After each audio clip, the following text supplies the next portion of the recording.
Hello, and welcome to Vision and Voices, a podcast where ordinary people are doing extraordinary work in your community. I'm your host, Crystal Baker-Gill. This month, we are acknowledging Memorial Day. Memorial Day is our federally observed holiday where we recognize and honor our military personnel who have died in the performance of their military duties. We want to acknowledge all of our staff, all of those listeners who have served in our United States Armed Forces. Thank you for your service. Our guest today is Joseph Bachota. He is the chaplain of our VOA Carolinas. He has served with our organization for 2 years, but has served in the military for 20 years.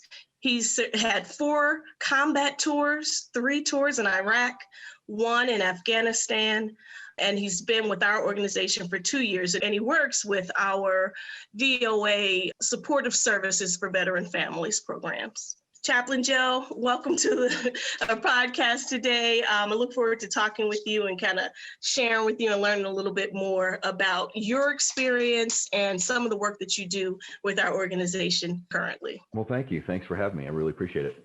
So Chaplain Joe, I want to start with talking about, because we are going to, we're recognizing our military families, our military personnel. Tell me a little bit about what led you to join the military. What was it that kind of started it for you? Wow.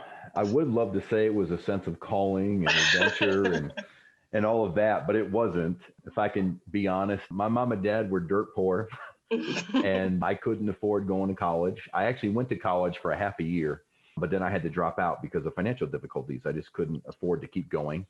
So I was working like 2 minimum wage jobs. And back then, minimum wage wasn't what it is today. So it was even, granted because of inflation, I guess it was okay. But yeah, the money was not there at all. And basically, all the money I was making was basically just used to like put gas in my car. So I wasn't getting ahead. I wasn't doing anything. And I was like 19. And I actually called the recruiter for the Air Force first. And I was like, hey, would you guys take me?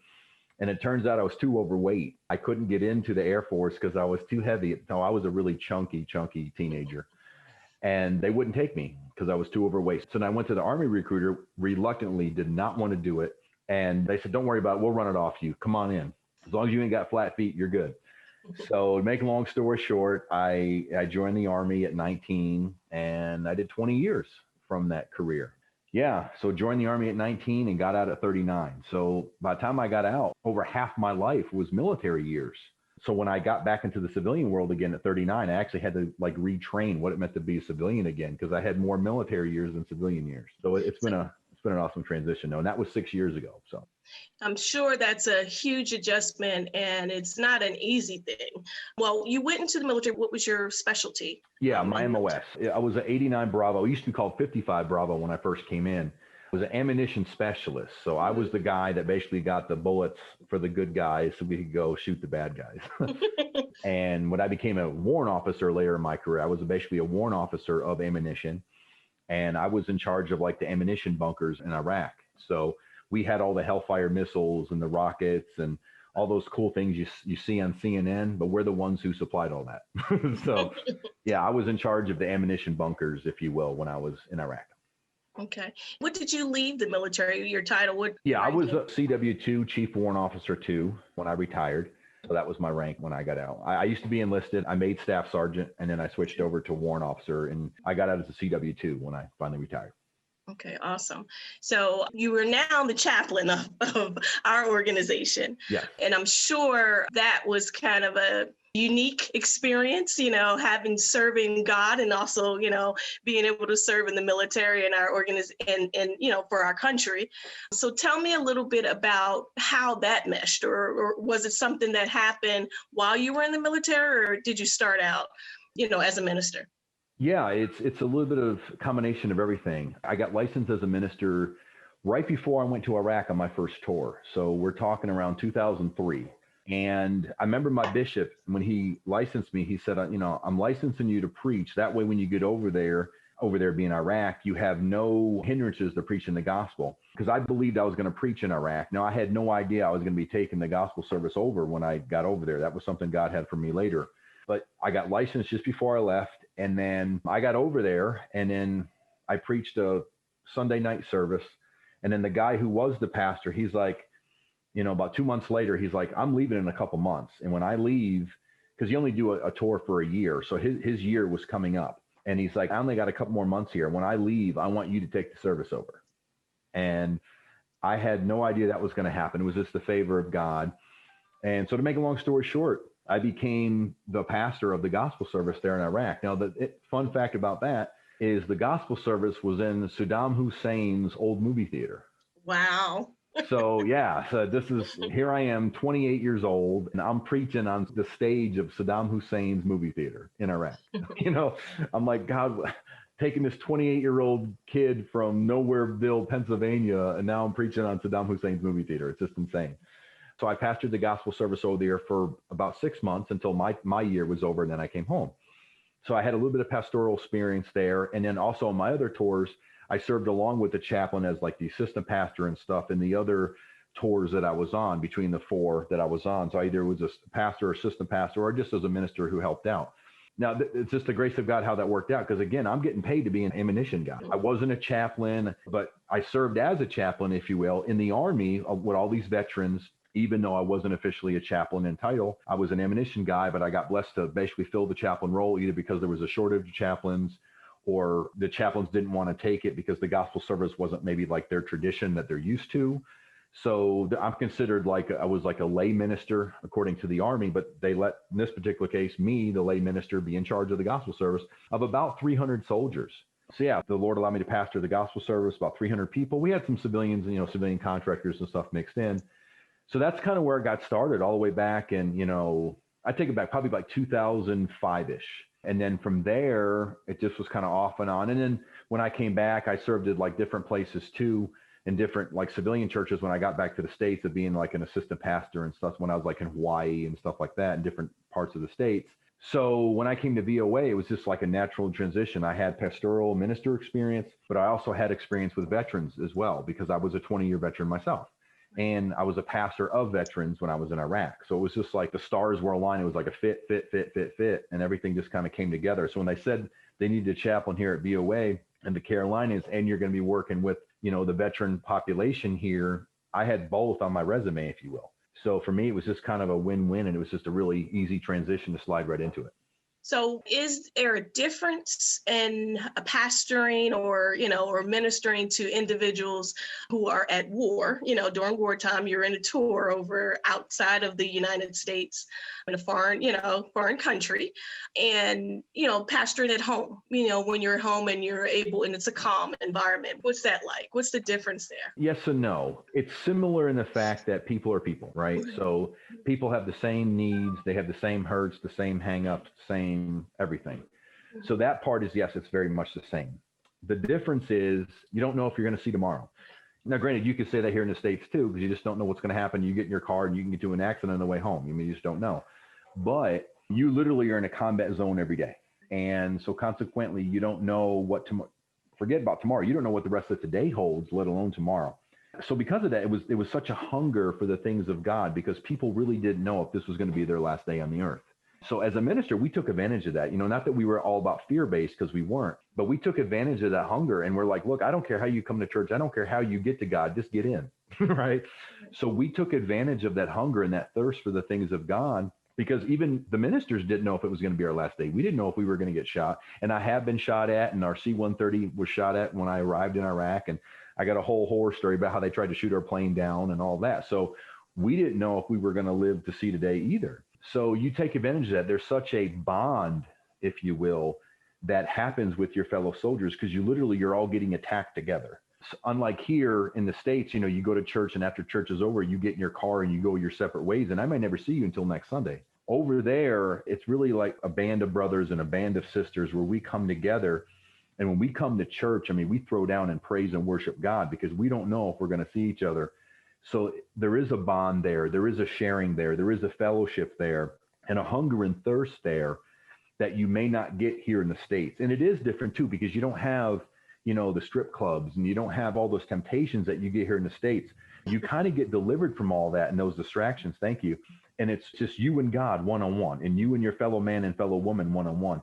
And you can really, really develop, if you want to, really develop your relationship with the Lord in that wilderness, if you will, because literally God and your fellow man and woman is all you have. Unlike here, you have so many distractions, but over there, all that's taken away from you. You're literally stripped down to the basics in the wilderness. And that's where you really can be tried by fire, if you will. And I can imagine some of people seeking you out for help, when they're dealing with some of those challenges that they're facing over there. I can imagine Absolutely. Those were probably some heartfelt, conversations. Oh, absolutely. Whether it be, death or suicide, taking their own life, or God, one of the number one things, at least for the men over there, was sexual temptation. And, help me, brother, not to cheat on my wife. Which is legit. I mean, you're away from your spouse for a whole year, right? So just that whole, and then you're getting shot at, and then the depression and the anxiety and the stress and the nerves, and you ain't got, your spouse ain't there to, to comfort you. And so how do you deal with all this? And God knows your kids and the stress of your kids, and you can't see your kids for a year. I mean, we had people that when they left, their kid was 1, and then they come back, their kid is 2, and their 2-year-old kid doesn't even recognize them. So it's like they come home and it's like, my kid doesn't know who I am, those type of things. So yeah, there's a lot of stressors that you don't get back in the States. So let's talk about that. You went to my next question. You're talking about the challenges of the person being away, Right. Overseas, then coming home. Yeah. And, the challenges that they then face when they have to, now kind of adjust to being home again. Right. They've been away so long, and, everything is different, when you come back. Well, everything is. I mean, first of all, your spouse is different. They've literally learned how to help hold down the fort without you. So we tell people now, thankfully, the military, they have classes on this coming home classes and resiliency classes, and they give you training on this. So when you go home, you can kind of know what to expect. And they tell you, don't think it's going to be the same and you're just going to get right back into it like you always done it, because it ain't going to be that way. Your spouse has changed. He or she has learned to hold down the fort without you, and they did it well. And so a lot of those tasks and roles that you may have been doing, well, mama or daddy's been doing them for the last year. And now you may have to slowly, surely get back into those roles because your spouse has been holding it down for a whole year. 2, your kids may not recognize you if they're really young. So you have to ease back in, particularly if it's the disciplinarian role. It's like, well, mama or daddy's been that person the whole time. So now, who are you, this foreigner coming in trying to discipline these kids, and they don't know who you are. So you have to deal with that. Also, too, just the whole, when you're in combat, you have this always ready, always, attention to detail, always, your head is always on a swivel type of thing. So not only do you have the PTSD aspect where you may have that, but also just the fact of always on the go, and I got to do something. I have a mission. I got this and I got that. I have duties and responsibilities and I got a mission. And then you come home and you tell them to relax. And they're like, I'm bored. I need something to do. I can't sit down. I can't sit still. I'm restless. There's got to be something going on. And they're like, what do you mean? Or like we just talked about, they come home and now all these distractions are hitting them in the face again. And so do I do it or not do it? And do I go down that road? Do I not go down that road? Because I was, for a whole year, I was separated from that. But now I can go back to that. So do I really want that? What, for instance, might be the bottom, might be alcohol. You're not allowed alcohol over there when you're a soldier. So now you come home and now alcohol is there. So that, I just proved to myself I didn't need it for a whole year. But now that it's here, so now do I binge? And now do I just go hog wild and, get so passed out that I almost get, liver cancer, or I get alcohol poisoning because I just want to do a whole year of binging, that to kind of make up for lost time or whatever. So there's just all these things that you have to process when you come home. And so even your job is different, even as a soldier, because there's a difference between training for war and being in war itself. So now, when you come home, you're not doing combat missions. You're not doing the same military job you did over there. So your job is different. Your spouse is different. Your kids are different. Your mentality is different, because not only did they change, but you changed too, because you progressed a whole year away from them. So you're a different person. So you literally have to, there's an old song, reunited and it feels so good, but sometimes it don't, because they're different. You're different. The kids are different. Your job is different. Everything's different. And you have to ease into it slowly to get back into it. And I can imagine with some of the individuals who may have experienced loss, and then having to deal with that, the loss that they had of people that they work with, they saw every day. Right. Yeah. Survivor's remorse. It's like, God, why did you allow me to come back and they didn't? How come I survived that IED attack and they didn't? Or, how come I came back with all my faculties? My buddy, he lived or she lived, but they have no legs now. They have no arms now, or they're severely burned. It's like, God, how come I came back with, and so you may ask, I might, God, not have any physical scars, but I have emotional scars. I have mental scars because, God, how come they have all those physical outward things? And then me, I ain't got no scratch on me, but yet, so there might be guilt there and there might be shame there or whatever. So you're like, God, why did you allow this to happen? And how come I lived? And God, what am I supposed to do about it? Like, am I supposed to live this great, grand life because you allow me to live? Like, what am I supposed to be doing with my life now? What is the purpose of my life? Because God, for some reason, you allowed me to live it. So what do you want me to do while I'm here? So you have all these questions. It's more than just, okay, what kind of mayonnaise do I get at the grocery store? What kind of salad dressing do I get? Right. These are way bigger questions than that. It's like, what is the purpose of my life? And God, why did you allow me to live? And how come you allowed them to die? And, that was my best friend and all these type of things. Yeah, so that's, and I know our organization, one of our initiatives is moral injury. Right. And, in the thought or, the feeling that individual feels that they've actually feel that guilt, for, as you mentioned, for not having gone through some of the things that someone else has gone or Right. witnessing some of those things. So I know that's an initiative that you guys are working on there in the Carolinas. Can you share a little bit about that? Yeah, well, what we're trying to do is get moral injury off the ground here in the Carolinas. And what I want to do, or what we want to do, is, because I'm a former veteran, is basically have me start a peer group here in the Carolinas with the Maple Court program, where we basically start with the veterans here at Maple Court, with the homeless veterans, to start a moral injury peer group within Maple Court here with the 24 residents that are here. And then through that, I'll be a trainer. And then what I'd like to do is then take the training that I received and basically be a trainer for other people. So if there's anybody else in VOA, not just here in the Carolinas, but all through Chesapeake and the Carolinas, who want to be able to train in moral injury, and so they can facilitate their own peer groups, or if they just want to be a trainer themselves, I can train them as a trainer, if you will, so they could be trained in moral injury, and they could go ahead and minister to that type of training for those people as well. Because moral injury is more than just what happens to veterans. It's moral injuries for anybody. It's basically anytime you experience something or got hurt, or you experience some kind of a trauma in your life where it violated your conscience or violated your moral ethical code. And, how do you process that? And how do you deal with it? Whether you were sexually abused or any kind of abuse or any kind of trauma that you suffered, how are you processing that? You suffered something in your soul, and therefore, how does your soul process the pain? How does it process the hurt? How does it process the baggage? So yeah, moral injury can affect or can treat or help all these areas. So I'm trying to start off with the veterans first, because obviously I'm a veteran, but moral injury breaks off into many different, avenues of civilian life as well. Absolutely. One of the things I know with our healing conversations, we focus in on how moral injury affects us, with the issues that we're facing with racism, that individuals face, every day, that is a moral injury. That is, the hurt that a person feels, the guilt that some may feel because of what they have experienced or how they respond or react in certain situations. Absolutely. So yeah, those are, definitely moral injury definitely surpasses just, individuals who are in the military. It's something that we have to look at on a regular basis. So, and I applaud you guys, your efforts that you guys have there in the Carolinas to branch out and to help to grow that initiative. I want to kind of change up a little bit here. Sure. I know you are married. I am. And correct me if I'm wrong, a process of adopting.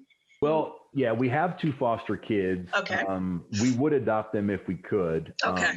But as you know, in the foster care arena, the goal is reunification of their biological parents or Right. a family member. In this case, it looks like, well, let me just go ahead and say we got 2 foster children right now, a 4-year-old and a 2-year-old. So yeah, that was a big transition for our family and my wife and our challenges, but it's been rewarding too. We have a 4-year-old and 2 boys, a 4-year-old and a 2-year-old, and they've been with us since November of last year. So we've had them now for about 6 months. And of course, we've fallen in love with them, and they're just amazing kids. But yeah, they did find a family member in Texas, so it looks like they're going to be reunited with them. So it is looking like we will have to give them up in the next couple months or so. But yes, we would love to adopt them. So when that day comes, I'm going to have to hug my wife a lot, because she's going to be crying immensely, and me too, but it's going to be a very heartbreaking experience. But that's part of the foster care system or the plan that they have. When you go into it, they prepare you for that. They tell you this is how it can be or how it's going to be. So you got to be emotionally and mentally ready for that. But I don't really think you can prepare for that kind of thing. You just, even though you know about it, but when the day hits, it's different. But yeah, they do train you and tell you, reunification with the parents is the goal. And that seems like it changes every day. And unfortunately, I know when I spoke with you last, that wasn't the case. So right. This thing is new. It just came down about 2 weeks ago. Wow. We actually, last week, we had a meeting with all the case managers and all the social care workers and everybody. So there's like 10 people on the call, and they said, yeah, this is happening. This is what's going on. And I was in the meeting with my wife, and it's like, okay, this is where we are. So it is unfortunate, at least for us, but it's just part of the system. So that's what we're gonna do. And do you think you guys will continue to, foster more children? Probably. Well, we're still looking to adopt. That was always our goal. We want to extend our family. So for me and my wife, that has always been our goal. And here in North Carolina, I don't know how it is for other states, but when you go through the program, you can do foster only, or you can do foster to adopt. And we went through the foster to adopt part, and because that was always our goal. So hopefully we can get some more and adopt. That's what we want to do. It really depends on how we feel after we have to give these 2 boys up. If it's really an emotional train wreck for us, we probably won't do it. But if we have the chance to adopt, then we probably will, because that was always our goal. But yeah, we always believed in, helping out, and we want to give kids the best home they possibly can, either way, whether it's foster or adoption. So even though these kids have only been with us for 6 months, and they may be with us only a couple more months, the 2 that we have now, we can get some reprieve or some knowledge that for the 8 months they were with us, they were blessed, right? So, that makes me feel good for that. The fact that, the Lord blessed us to be a blessing. So, the fact that we could open up our home and bless these 2 little ones, that's pretty good. But yeah, if we can adopt, we definitely want. How difficult was it for you and your wife to kind of get involved in the foster care system? Because I know this is something that, we definitely have a lot of children out there that need loving families and individuals to support them. Was it challenging getting involved? Yes and no. It wasn't challenging as far as hard, but it was challenging as far as all the work you got to do. Here in North Carolina, you got to go through classes, whether it be a 5-week course or a 10-week course. And you have like 5 weeks if you do it like on 5 Saturdays, or you do it like on 10 weeks. And we went through the 10-week course, depending on the foster care system that you go through. And then even after that, then you got to go through like all this paperwork. And it goes like all the way back to like you're 4 years old until now, and tell us every minute little detail that you've ever done in the history of your life. It all has to be documented, how your parents raised you and everything about your education and your employment and the money you make and everything. So you have all of that until you are now. So the paperwork took like 3 or 4 months to get through, on top of the 10 weeks you have to go through. And then, not every child that comes through is a fit for you, right? So like some children, it may not be a fit for your family. So you have to say no, unfortunately. So it took over almost a year just to get these 2 kids that we have. So we were in the system for about 1.5 years before we got our placement. So yeah, it's challenging with all the work you got to do. And then you got to take classes even after you get kids, because you have to stay current. So yeah, it's not hard, but it's just challenging because all the work and preparation you have to do to get kids. And then the period of time that it takes, I guess, It seems like it's forever that you're waiting. And unfortunately, then you can go into a situation like you're facing now. But the great thing is these children have experienced you guys through this time where they may have been in a different situation, so they got to experience love. Absolutely. And hopefully we get to see them later. We're still got all their photos on our phone. So we get to see them later, and we can, when they're in their 20s or something, but hopefully we can see them later. Yeah. Yeah. And you'll kind of see how you were able to feed into their life and kind of help them to grow. So that's a blessing. So I'll go back into your work that you're doing with Volunteers of America, Chesapeake and Carolinas as a chaplain. So we're talking about you guys there, you're working with the veterans in that area. What would you say? And I know it's a large population of veterans. You guys have 24, you said, that are in that program? Just in Durham. That's just the Maple Court program. And that's like the apartment complex that houses the homeless veterans. But we got different offices all throughout North Carolina, not just in Durham, but also Rocky Mount, Salisbury, and Fayetteville. So our base is pretty spread out throughout North Carolina. One of the challenges that many of the veterans is in that program and also in our program here in the Virginia area is homelessness. We have veterans who have come back from serving their country and they come back and now they can't find a job. They're out of the military, they can't find a job, and they're, unfortunately they fall on hard times and they're homeless. So I would imagine that's a challenge, trying to work with individuals and kind of minister, to them through that experience. How difficult is that? That's a challenge too, because like you said, when they come to us, they're homeless for a reason. Like we talked about earlier, they may have come back, couldn't find a job, and there's reasons for that. One could be severe PTSD. The other one could be, just severe mental health, because maybe there was something that happened over there that you just mentally can't cope, or something happened where it is a moral injury and you have a trauma mentally. Mm-hmm. Also, you could have a disability. I mean, maybe you had an arm or a leg blown off. So now there's some kind of disability that's enabling you from doing the job that you used to do. And now you have to start over and maybe try to do something else. So now you have to suffer the loss of not just of maybe your buddy, but now you have to suffer the loss of your own person, where you don't have the life of quality of life you used to have. So now you have to grieve your limbs and grieve the quality of life that you used to have, and now you don't, which can lead to all kinds of other problems like, alcoholism. And so you turn to the bottle, or you turn to drugs, or you turn to other things to kind of numb the pain.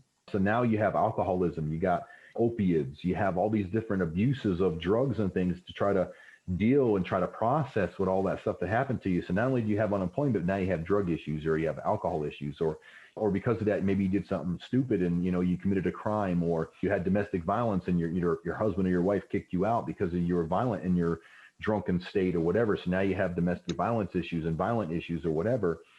So when you put all of that together, it's just like a huge melting pot of just stuff that happened to these veterans, and they served our country, and yet they came home, and either because of lack of care or knowing how to deal with it, or as they teach you in the military, take some Motrin and drink water, you're good.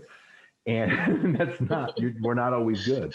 Right. So consequently, so they don't drink water, they drink alcohol instead, and they get really tore up. And then now you have all these issues that come with it. So it is challenging because you have to try to wade through the water of all that stuff before you can really get to the soul of a person. So sometimes it is harder because, you have to get through all that baggage before you can get to the heart of the issue. Yeah, through that program, we offer the case management services. We deal with mental health services, as you mentioned, and, kind of work through the challenges through recovery, as you mentioned with some of them. But being able to also provide that pastoral care, I think, is an element that, kind of sets our program aside from, another program that they may be a part of. So, that's, and kudos to you for being there and being able to share with them. So that's definitely a blessing to have that, because sometimes that's what it takes to kind of work, them through those other challenges. Exactly. Like I tell everybody in the new hire orientation is, what we try to do is like that old Proverbs that says, if you give a person a fish, they'll eat for a day, but if you teach them how to fish, they'll eat for a lifetime. That's right. And that's what we want to do here, is to give them the 100% wholeness and fullness of recovery, body, soul, and spirit. Right. We try to minister to the whole person, and that way we can give them the tools and materials and skills to where, when they leave our presence, hopefully it's just not teach them how to fish for today, if you will, but it's to give them what they need so they can be successful for the rest of their life. And I think the spiritual component is very, very key to that, because like you said, it's not just here's some pamphlets, here's some material, but let me minister to your soul so your soul can get, renewed and restored and blessed or what have you. So when you leave us, you can eat for a lifetime type of thing. That's one of my favorite quotes as well. Thank you, Chaplain Joe, for joining us on Vision and Voices. I've really enjoyed the time that we're able to share and talk about some of the experiences that you've had, some of the experiences that our veterans, may have had, and that connection, bringing faith and ministry to our individuals who've served, our military personnel. So thank you again. Thanks for having me. I appreciate it. So thank you for joining us again on Vision and Voices, a podcast where ordinary people are doing extraordinary work in your community. I'm your host, Crystal Baker Gill. Learn more about the work that we do at Volunteers America Chesapeake and Carolinas and our supportive service for veteran families on voachesapeake.org. Hear this podcast and others like it on dragondigitalradio.podbean.com. Connect with us. We are Dragon Digital Radio.